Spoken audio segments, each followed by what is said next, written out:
oui. C'est vraiment une pièce maîtresse au rempart de Tours. Pas trompé en nous donnant le label encadrement. Vraiment une parfaite illustration. C'était important d'organiser un rassemblement. On voulait organiser déjà un petit déj au début de la saison. Ça a été compliqué à organiser. On avait les sorties de Covid, on n'avait pas les salles comme on voulait avoir, on ne pouvait pas organiser comme on voulait. Et en fait, c'était important de trouver un endroit, donc voilà, un endroit qui est merveilleux.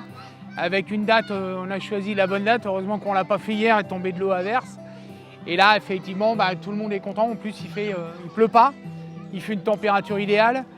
Les enfants sont en train de se rouler. On voit des gens qui sont en train de dormir. Tout le monde a bien mangé. Tout le monde s'est investi. Le club a offert le traitage avec Ardouin et les parents, les bénévoles. Tout le monde a amené boissons et pâtisseries. Les desserts, c'est les parents. Et franchement, c'est un vrai moment de partage. Donc tout le monde a presque participé. Et ça, c'est une vraie réussite.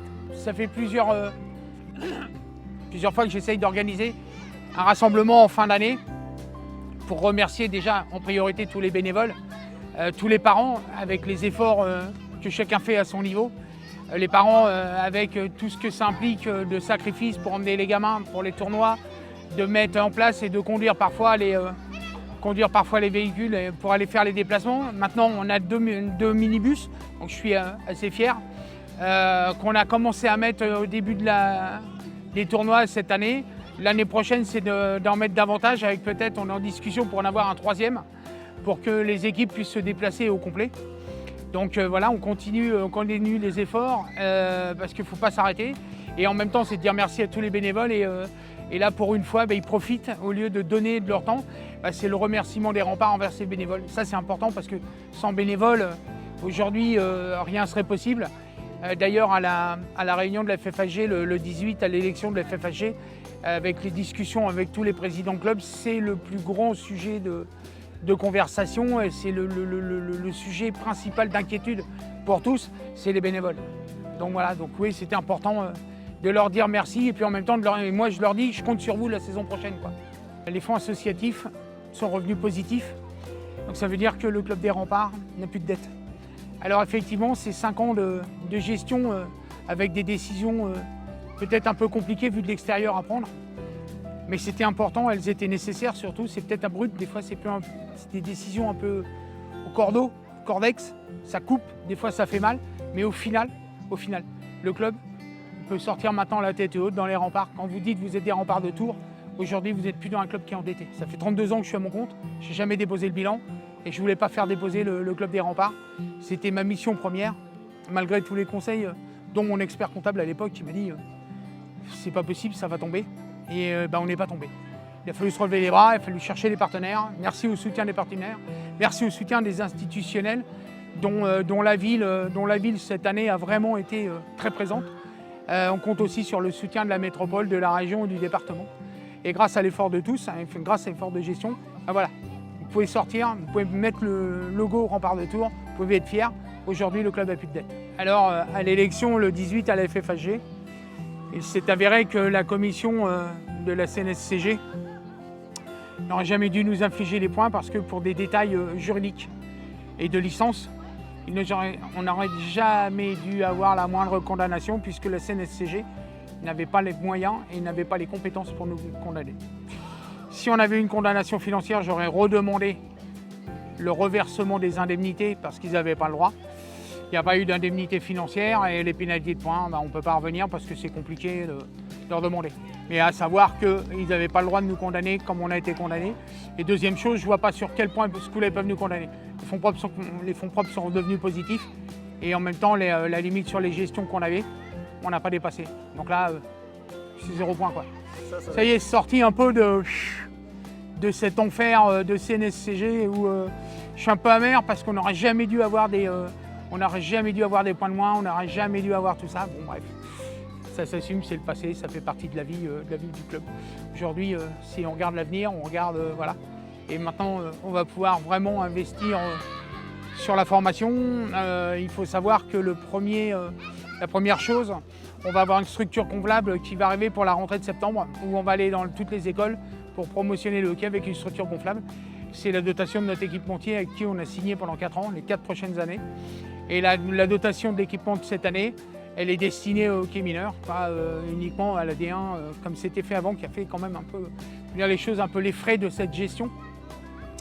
Et aujourd'hui, il faut préparer l'avenir du club. L'avenir du club passe par son hockey mineur. Et donc, il faut qu'on aille le recruter. Et plus la base sera large, plus on aura l'occasion d'avoir des joueurs et qu'on intégrera dans l'équipe première. Ce qu'on fait déjà depuis plusieurs années avec l'intégration de Pablo, avec l'intégration de Kevin, la saison prochaine avec l'intégration de Ralph. Donc voilà quoi, le bilan il est à mon niveau super positif. Que dire de plus? 5 ans de présidence, 4 titres de champion de France, quasiment un titre de champion de France par an.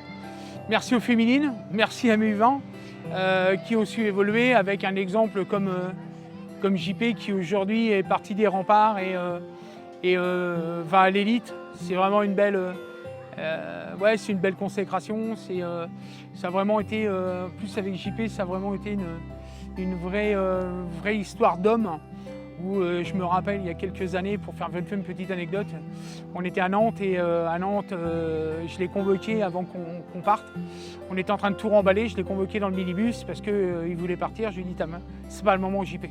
Et à l'époque c'était pour partir en D2. JP, quand tu partiras des remparts, tu partiras pour l'élite. Et on s'est eu dans les bras, on s'est vu et je t'ai dit tu vois JP, je te l'avais dit qu'au moment où tu partirais pour les remparts de Tours, tu partirais pour l'élite. Et là il est parti pour les Scorpions de Mulhouse, où je lui souhaite tout le bonheur sportif et toute la réussite sportive qu'il mérite. Avec son travail, c'est vraiment une belle fierté. Voilà. Après, effectivement, belle fierté aussi pour cette saison. Champion de France féminine, la D3 qui va en quart de finale, pardon. Les U20 qui vont en quart et finale, qui ramènent une médaille de bronze. Les U17 qui vont en quart et finale, qui vont faire médaille de bronze aussi. Les U15 qui finissent premier de leur championnat, coachés par Peter. Donc pareil, belle fierté aussi. Nos loisirs aussi qui ont été en play-off. Et voilà, donc, et puis une saison D1 compliquée parce que je pense qu'on a vraiment... moi, c'est la première fois que j'ai vécu autant de malchance sur une équipe. On perd notre premier gardien, deuxième match. Dans une commotion qu'il a eu beaucoup de mal, Seb, à se remettre, avec en même temps un Covid à suivre. Donc une année compliquée pour lui. Une année compliquée où Alex Pizzari, qui n'a pas joué de la saison parce qu'il avait un problème à une cheville, donc on perd notre premier gardien, on perd notre premier défenseur. On a Colin qui prend un gros shoot contre Caen, qui se retrouve avec une épaule dans le sac, il est arrêté quasiment 2 mois et demi. Et on a eu la chance de le récupérer parce que si médicalement ça avait été un peu plus compliqué, il serait retourné aux États-Unis pour se faire opérer, plus différents peines d'arrêt de travail et ainsi de suite. Où au final, quand notre équipe elle a été au complet, on a survolé les playdowns, quoi. Donc voilà quoi. D'ailleurs, je pense que c'est pour ça que Franck n'a pas renouvelé l'équipe tant que ça. Et donc il y a une intégration d'un joueur local en plus, donc ça c'est bien. En plus de ce qu'on a, et il n'y a pas eu un gros renouvellement. On garde l'ossature, c'était la discussion avec Franck. Même si je n'interviens pas dans le choix des joueurs, il est important d'avoir une discussion et de dire voilà, qu'est-ce que tu comptes faire pour la saison prochaine, comment tu vois les choses, et d'avoir une vraie discussion, même si la discussion finale lui appartient à lui, avec les sacrifices qu'il a eu à connaître cette année, pour qu'absolument on rentre et qu'on sorte de cet enfer de CNSCG, de points, de contrôle de gestion et ainsi de suite, quoi. Franck est un caractère fort comme moi, mais on est franc et direct l'un vers l'autre. Donc en fait, quand il a quelque chose à me dire, il prend le téléphone et m'appelle. Quand j'ai quelque chose à lui dire, je l'appelle et je lui dis.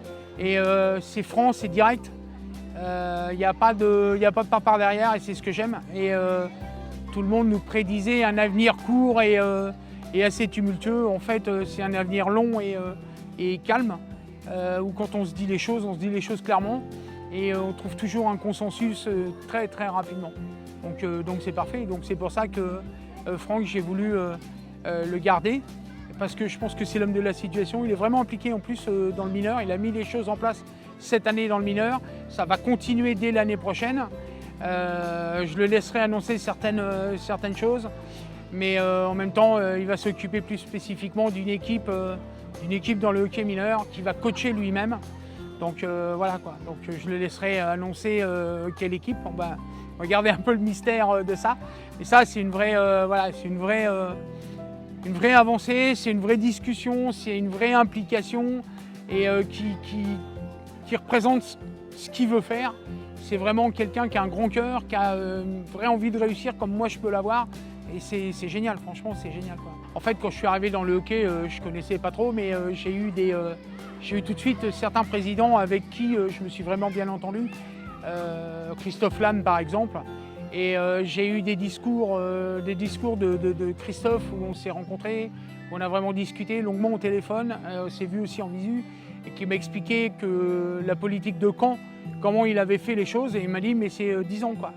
Le résultat c'est il y a 10 ans, donc je lui ai dit bah écoute, aujourd'hui l'important ça va être d'éviter que le club il tombe, parce que si le club tombe il n'y a plus de club, donc tu repars à zéro et c'est une catastrophe. Donc voilà, et en même temps maintenant on va faire une vraie politique de formation, une vraie politique, parce qu'aujourd'hui on va avoir les moyens de pouvoir investir. On a commencé mais à petit niveau. Dès la saison prochaine, on enclenche la deuxième. Dès la saison d'après, c'est de mettre la troisième, et ainsi de suite. Je veux absolument qu'effectivement, on prenne l'image sur le club de Caen au niveau de la formation. On est capable de le faire. Il n'y a pas de raison qu'à Caen, ils savent former. À Tours, on n'est pas plus bête que les autres et on saura former aussi. Et on mettra les moyens humains. On a réglé tous les dossiers. Aujourd'hui, on n'a plus de dossiers en cours. Donc, c'est 5 ans hein, quand même épuisants. Mais ces 5 ans, on connaît un peu plein de choses, des bonnes, des moins bonnes, des mauvaises, voire même des très mauvaises.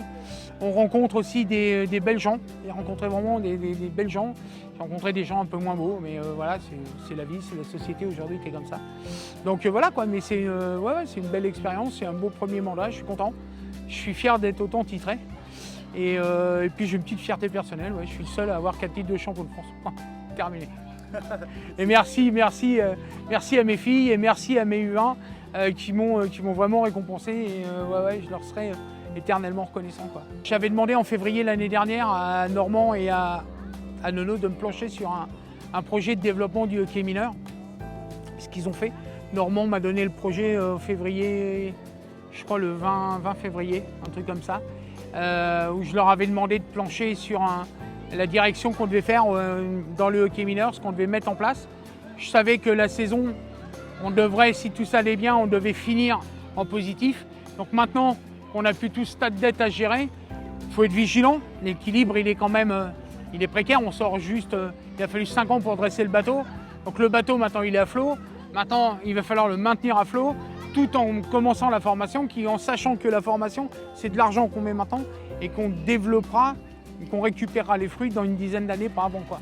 Donc c'est un investissement.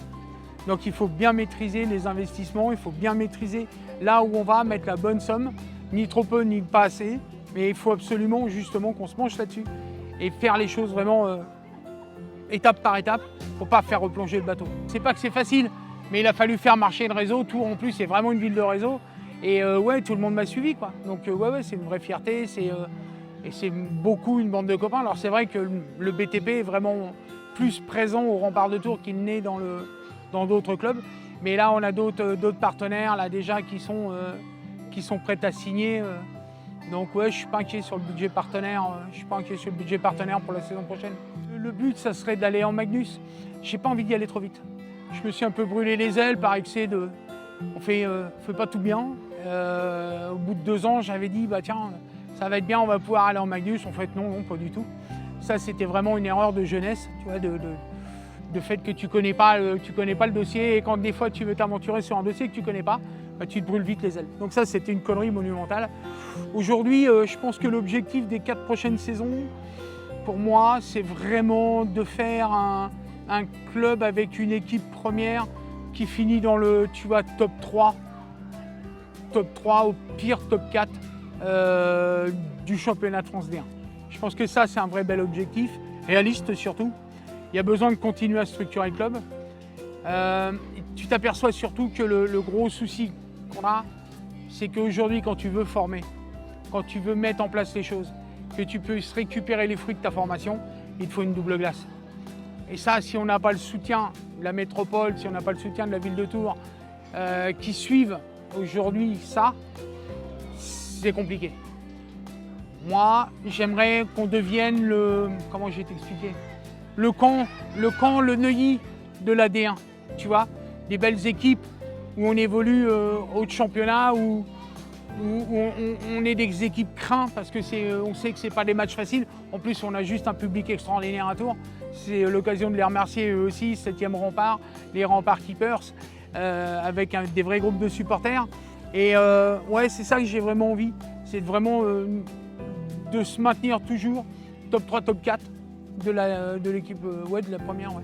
Aujourd'hui, globalement, quand tu sais la marche, on en a discuté avec Pierre-Yves Gerbeau, le nouveau président de la FFAG, la marche, elle est énorme. On a beau finir aujourd'hui sur un budget d'environ 900 000 €, ce qui est pas mal pour un club de D1. Tu sais que pour faire une équipe moyenne, moins, donc deuxième partie de championnat Magnus, il faut que tu sois 1,4 million au minima. Ça veut dire que c'est 50% de plus de budget que le budget aujourd'hui. Je pense que tu passes pas 50%, même si tu as des recettes de droité, même si tu as des choses qui viennent se greffer. 50%, c'est pas en claquant des doigts. Tu les auras pas avec les institutionnels. Tes partenaires, tu ne pourras pas leur dire la saison prochaine, c'est 50% de plus. Il y a beaucoup plus de matchs, tout va augmenter. Puis il faut avoir les bénévoles, d'accord? Parce que la Magnus, ça joue 3 fois par semaine.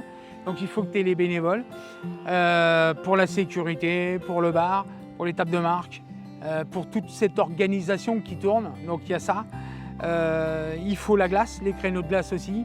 Parce que si on joue le mardi soir, aujourd'hui, il faut savoir que le hockey mineur a ces créneaux-là. Comment tu fais pour tes hockey mineurs? Et pour moi, c'est juste impensable qu'on sacrifie la formation au profit d'une équipe Magnus. Aujourd'hui, on ne peut pas, pour moi, aller en Magnus. C'est un projet qui se mène de concert avec la mairie et avec la métropole en disant voilà, maintenant on a des ambitions, est-ce que vous nous suivez? Est-ce que vous mettez en place une double patinoire? Parce que voilà, on est bien en D1, on survole, on est vraiment une belle équipe. Ouais, il y a un moment maintenant, ça m'intéresse d'aller voir un peu ce qui se passe au-dessus. On compte sur vous, on compte pas sur vous. Tu vois ce que je veux dire? Ça, c'est important. Et ça se prendra de concert avec... En plus, il y a des avancées chez Cinerglace. Alors, je ne peux pas trop en parler, mais avec la fédération, on attend l'ouverture prochaine d'une patinoire où il y aurait, on attend de voir si ça marche, et si ça marche, 0 émission carbonée. Donc là, c'est wait and see. Mais ça devrait sortir bientôt. Donc ça serait une méga bonne nouvelle. Voilà. On a 2 filles qui intègrent en plus de Manon. Donc ça c'est bien. Et l'objectif avec Peter et la discussion avec Peter, c'était de voir si on n'a pas 1 ou 2 garçons qui pourraient intégrer l'équipe de France justement U15 et U17. Donc ça c'est vraiment une belle fierté ça, si on arrive à ça. Donc voilà, et puis ouais, je suis fier d'avoir eu les labels, surtout le label table de marque, mais surtout encadrement. Et en fait le diplôme de le BE de Romain vient justement compléter. Donc j'ai eu Pierre-Yves Gerbeau et je lui dis tu vois, tu t'es pas trompé en me donnant le label compétences et encadrement. Voilà, j'ai un entraîneur qui vient d'avoir son BE au bout des 2 ans et c'est une belle fierté. Donc il m'a souhaité tous les bons encouragements. Donc c'est une belle fierté. Voilà, c'est une belle fierté. C'est une bataille tout le temps. Donc voilà quoi, mais faut avoir la niaque, la foi, tout ça. Mais c'est extrêmement chronophage. Ça prend aussi beaucoup d'énergie. Et je peux comprendre que certains présidents aient voulu arrêter au bout d'un mandat. C'est des choses qui se comprennent. C'est ça qui est important, c'est de se sentir aidé avec ton équipe et d'y aller à fond les grelots, quoi. Donc voilà, alors des fois effectivement tu passes des fois dans la patinoire, tu as la tête ailleurs, tu es en train de penser à ça. Alors des fois tu vois pas les gens. C'est pas que je veux pas leur dire bonjour, hein, mais des fois tu es un peu préoccupé avec ça. Je leur présente mes excuses à tous ceux qui ont cru que je leur disais pas bonjour. C'était vraiment pas, quand on me connaît bien, je suis quelqu'un au contraire très convivial, qui adore en plus faire la fête et voilà. Qu'ils acceptent mes excuses. Je ferai le maximum pour pas que ça se reproduise. Mais à ma décharge, c'est extrêmement chronophage et extrêmement énergivore. Aujourd'hui, j'ai pas besoin du club pour vivre. Hein. c'est clair, hein, tout ce que je fais c'est bénévole. Ça m'a même coûté beaucoup d'argent à titre personnel pour pas que le club dépose. Mais au final, voilà, on a réussi. Enfin, moi j'ai réussi le challenge. Le club n'est pas tombé au bout de 5 ans. Donc voilà, et il est revenu à 0. C'était pas le cas il y a 5 ans. Maintenant, il est revenu positif. Ouais, ça c'est une belle fierté. C'est peut-être pour ça que ça aiguise les appétits maintenant. Pour finir sur une note actuelle. Bah, de toute façon, moi, mon objectif, c'était ce qui m'a toujours tenu à cœur, c'était les jeunes. En fait, quand tu as reçu des mails, quand tu as reçu des choses de la Fédé, des papiers à donner, des trucs où ça te prend du temps, et ça c'est vraiment le côté obscur, et que tu descends sur la glace et tu vois les tout petits patiner, ça te fait tout de suite oublier tout ça d'emmerde, et en fait tu te dis mais c'est rien à côté de ça. Et ça c'est vraiment quelque chose qui te donne la niaque, qui te donne l'envie de continuer, qui te dit voilà, c'est les jeunes. Les gamins, c'est ça qui fait triper, quoi. Je veux dire, c'est vraiment, et quand tu les vois progresser, quand tu les vois qui te ramènent un titre, quand tu vois toutes ces émotions-là, ouais, ça te donne envie et tu te dis bon, allez, c'est bon, on lève les manches et on continue et on y retourne. Et voilà. Et le deuxième objectif, je pense que c'est ça. Le premier objectif, c'était vraiment mon objectif à moi, c'était de ne pas faire tomber le club. Ça, c'était vraiment quelque chose qui m'aurait été comment je vais dire, j'aurais considéré que c'était vraiment l'échec personnel. Aujourd'hui, au bout de 32 ans, je dirais chef d'entreprise, tu t'engages sur un truc et tu réussis pas pour des questions de gestion, je trouve que c'est vraiment l'échec personnel. C'est pas le cas. Après maintenant, c'est de se relever les manches et de dire voilà, maintenant c'est la formation, c'est tout ce qu'on peut faire pour les jeunes et donner l'avenir et faire la fondation de l'avenir du club. Parce que les jeunes, c'est l'avenir du club. Et ça, c'est c'est l'objectif de la prochaine mandature. Donc je ne suis pas inquiet pour la réussite, on va y arriver. En plus, quand je vois tous les gens, la joie, ça donne envie, quoi. Ouais, ça donne vraiment envie. Donc voilà, on va y aller, quoi.